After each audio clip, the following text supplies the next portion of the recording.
హరహర మహాదేవ. శ్రీ శివాయ గురవే నమః.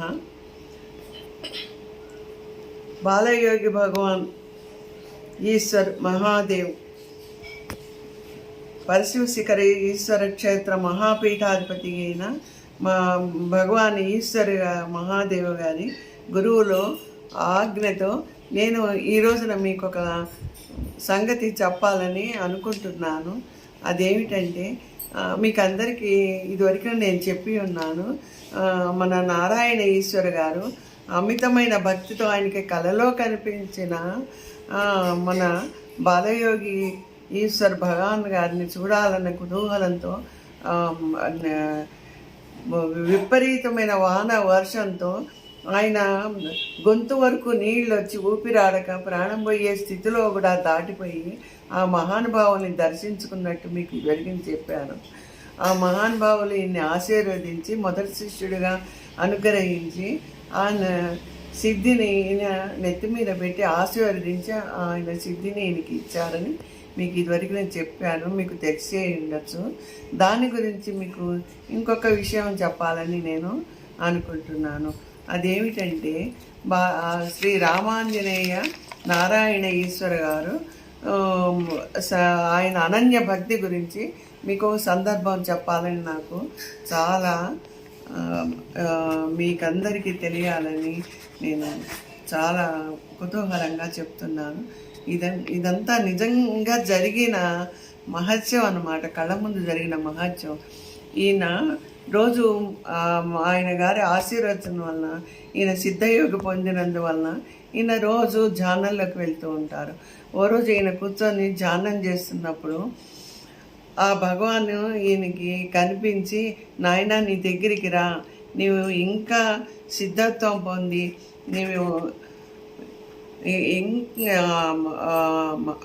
అనంతమైనటువంటి శక్తి కలిగినటువంటి ఆ భగవంతుని లీలలో నువ్వు కలిసిపోతావు నేను అని చెప్పి ఆయన చెప్పినట్టు ఈయనకి వినిపించింది. ఆయన మాటలు వినిపించినాయి.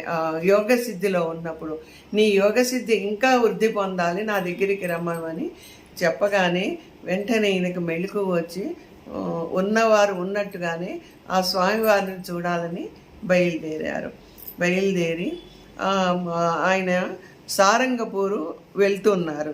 కుడివైపునున్న మహిమగల హనుమాన్ మందిరం వైపు వెళ్తూ ఉన్నారు. ఇలా వెళ్తుండగా అనుకోకుండా మనం బాలయోగి భగవాన్ ఈశ్వర్ గారు ఈయనకి అనుకోకుండా అక్కడ సందర్భంలో భగవంతుడు ప్రత్యక్షమైనారు. చూసారా, భక్తుడి కోసం భగవంతుడు ఎలా వస్తారో, మన అనన్యమైన భక్తి గనక భగవంతునికి అర్పిస్తే, అదే సిద్ధయోగిన గురువు కూడా భగవంతుడే కదా. గురువు అన్నా భగవంతుడన్నా ఒకటే మనని తరించడానికి. ఆ గురువు భగవంతుడి కంటా ఎక్కువైన స్వరూపం అన్నమాట. అందుకోసం అని చెప్పేసి ఆయన అలా ప్రత్యక్షమైపోయి ఈయన్ని తీసుకొని వెళ్తారు. అక్కడ ఒక పెద్ద రావి చెట్టు ఉంటుంది. రావి చెట్టు అంటే స్వయంగా విష్ణుమూర్తి స్వరూపం అన్నమాట.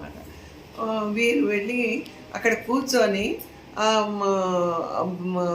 గురువు గారు నారాయణ స్వామి గారికి ఆ ధ్యానం గురించి చెబుదామని అనుకుంటుండగా ఉన్నట్టుండి పెద్దగా గాలి వాన, ఈ మబ్బులు కమ్మటం, చీకట్లు, ఉరుములు, మెరుపులు, చెప్పలేనంత వర్షం వచ్చింది. ఆ వర్షంలో ఆ రావి చెట్టు కింద కూర్చున్న ఈ సిద్ధయోగి అయినటువంటి నారాయణేశ్వర గారు ఆ గురువు గారి సమక్షంలో అనుకోకుండా ఈయన సాధనలోకి, సిద్ధత్వంలోకి వెళ్ళినప్పుడు అనుకోకుండా ఒక మహిమాన్వితమైనటువంటి సందర్భం జరిగింది. అదేమిటంటే, ఎక్కడి నుంచి వచ్చిందో ఒక పెద్ద నాగపాము వచ్చి ఈయన దగ్గరికి వచ్చింది. నారాయణేశ్వర గారి దగ్గరికి వచ్చి ఎదురుకుండా ఉన్న బాలయోగీశ్వర భగవాన్ గారిని చూసి ఈయన ఆశీర్వదించి ఆ పాము కాస్త మాయమైపోయింది. ఇంకా మళ్ళీ కనిపించలేదన్నమాట.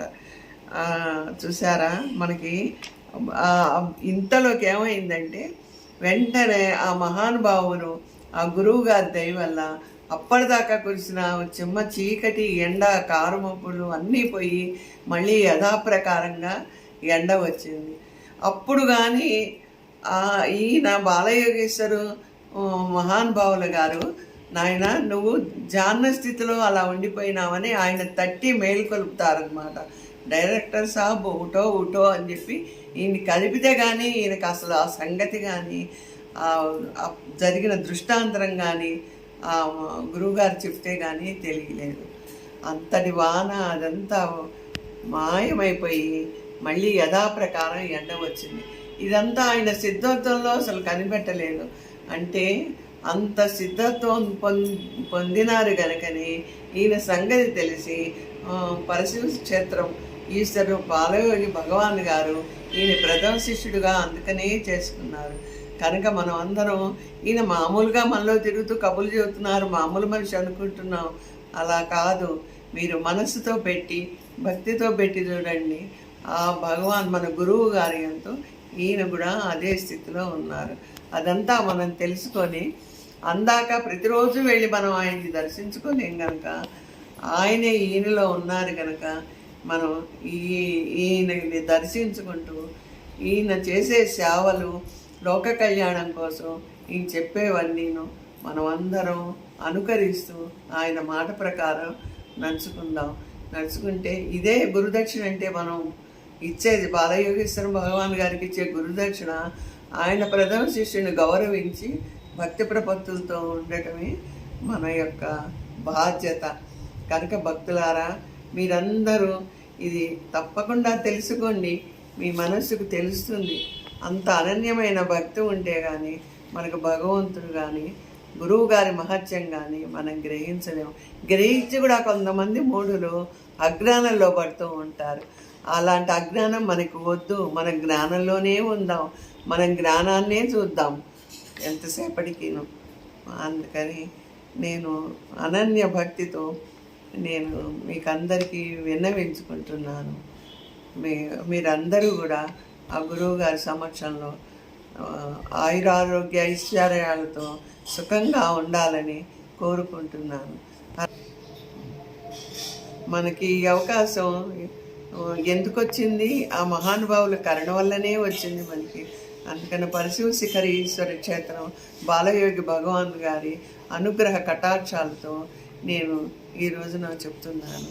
మనం కూడా ఈ నారాయణేశ్వర గారిని అంతే భక్తిభావంతో చూసుకుందాము అని నేను కోరుకుంటున్నాను. హరహర మహాదేవ్. సర్వే జనా సుఖినో భవంతు. సమస్త కళ్యాణమస్తు. ఓం శాంతి శాంతి. మీరందరూ ఆయురారోగ్య ఐశ్వర్యాలతో ఉండండి.